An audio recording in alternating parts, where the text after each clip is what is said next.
ఇప్పుడు ఆంధ్రప్రదేశ్ ముఖ్యమంత్రిగా ఉన్న టీడీపీ చీఫ్ చంద్రబాబు నాయుడు తొలిసారిగా అసెంబ్లీలో అడుగుపెట్టి 45 ఏళ్ళు దాటిపోయింది.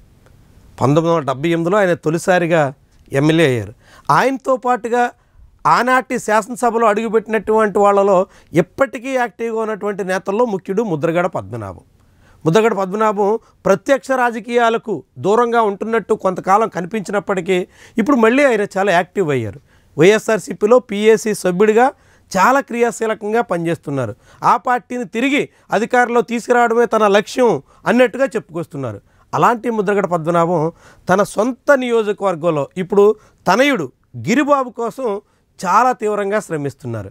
ముద్రగడ రాజకీయ వారసత్వాన్ని అందిపుచ్చుకోవాలని ముద్రగడ గిరి కూడా చాలా గట్టిగానే కృషి చేస్తున్నారు. మొత్తం అన్ని మండలాల్లో అన్ని గ్రామాల్లో కలియ తిరుగుతున్నారు.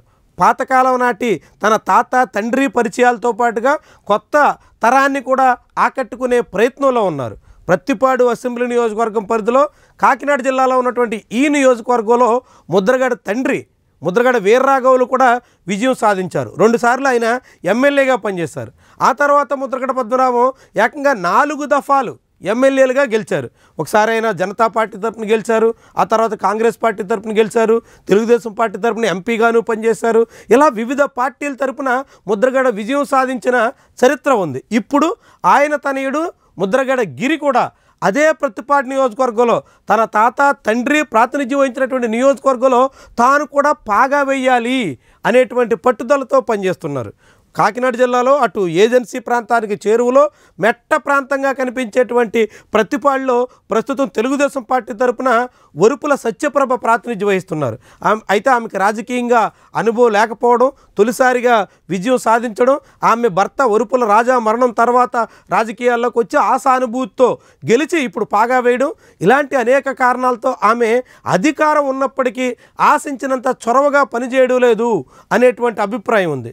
రెండో వైపు ఆమె చుట్టూ ఉన్నటువంటి అనేక మంది రాజకీయంగా పలు అక్రమాలకు పాల్పడుతూ ప్రజల్ని వేధించే పనిలో ఉన్నారు అనేటువంటి విమర్శలు ఉన్నాయి. వీటన్నిటికీ తోడు ప్రభుత్వం మీద వ్యతిరేకత కూడా పనిచేస్తుంది.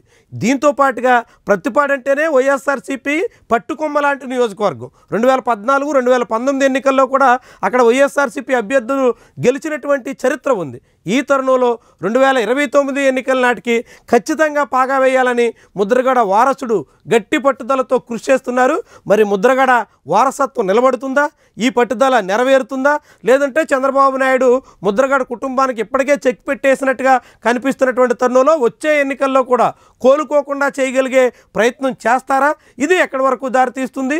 ముద్రగడ తిరిగి మళ్ళీ రాజకీయంగా వారసత్వం కోసం వేగంగా పావులు కడుగుతున్నటువంటి తరుణంలో ఆయన లక్ష్యం ఏ మేరకు నెరవేరుతుంది? చూడాల్సినటువంటి అంశం.